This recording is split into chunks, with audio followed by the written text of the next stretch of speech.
আসসালামু আলাইকুম রহমতুল্লাহ। সম্মানিত কোয়েল পাখি খামারি ভাই বোন, আজকে রাত্রের মেডিসিনে আমার পাখিকে যেসব মেডিসিন সেবন করাবো সেসব বিষয়ে একটু আপনাদের টাচ দেওয়ার চেষ্টা করব।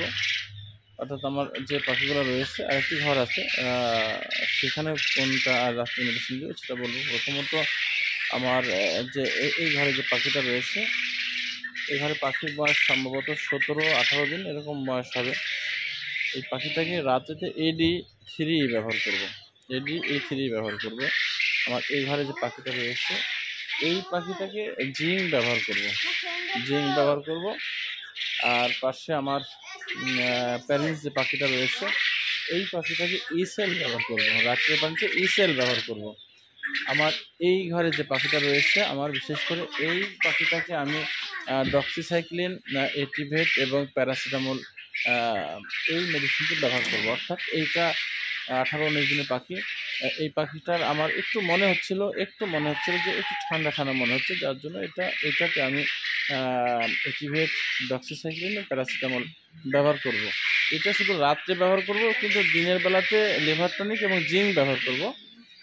সকালের দিকে স্যালাইন ব্যবহার করব 2 ঘন্টা, আর 2 ঘন্টার পরে দুপুরের পর পর্যন্ত জিঙ্ক ব্যবহার করব, এবং দুপুর থেকে সন্ধ্যার আগ পর্যন্ত লিভার টনিক ব্যবহার করব। আবার রাত্রেবেলাতে ডক্সিসাইক্লিন, প্যারাসিটামল এবং এটিভেট ব্যবহার করব। আমার এই ঘরের যে পাখিটা রয়েছে, এখানে অনেক পাখি রয়েছে, আমি ভিতরে ঢুকতেছি না আমি।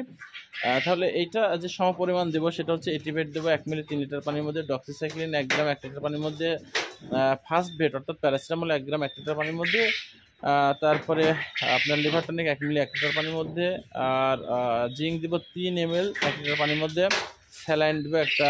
আমার কাছে যে স্যালাইনগুলো আছে 2 গ্রাম 1 লিটার পানির মধ্যে, ভেটেনারি যেটা আছে, যদি ওর স্যালাইনকে ব্যবহার করেন, ওর স্যালাইনটা আপনারা একটা স্যালাইনটাকে 2 লিটার পানির মধ্যে, ইসেল ব্যবহার করবো 1 মিলি 3 লিটার পানির মধ্যে।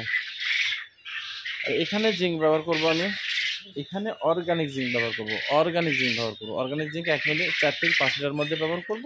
আর আমার এই পাখিটাকে যেটা রয়েছে, এই পাখিটাকে যেটা ব্যবহার করব, সেটা AD3 ব্যবহার করব।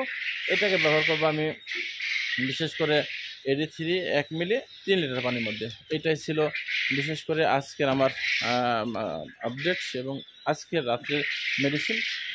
তো সবাইকে একটা কথা বলবো যে সবসময় পাখির দিকে খেয়াল নজর রেখে আপনার মেডিসিন ব্যবহার করুন। দেখতে পারেন 4টার যে ঘরে আমি মেডিসিনের কথা বলেছি, বিশেষ করে 4টা ঘরে কিন্তু আমি প্রায় ভিন্ন ভিন্ন মেডিসিন ব্যবহার করেছি, যার জন্য আপনারা আপনার পাখির খেয়াল নজর রেখে, যেহেতু শীত চলে আসতেছে, সেই ক্ষেত্রে আপনারা আপনার পাখির দিকে মুভমেন্ট এবং নজর রেখে সেবা যত্ন চালিয়ে যান। আসসালামু আলাইকুম।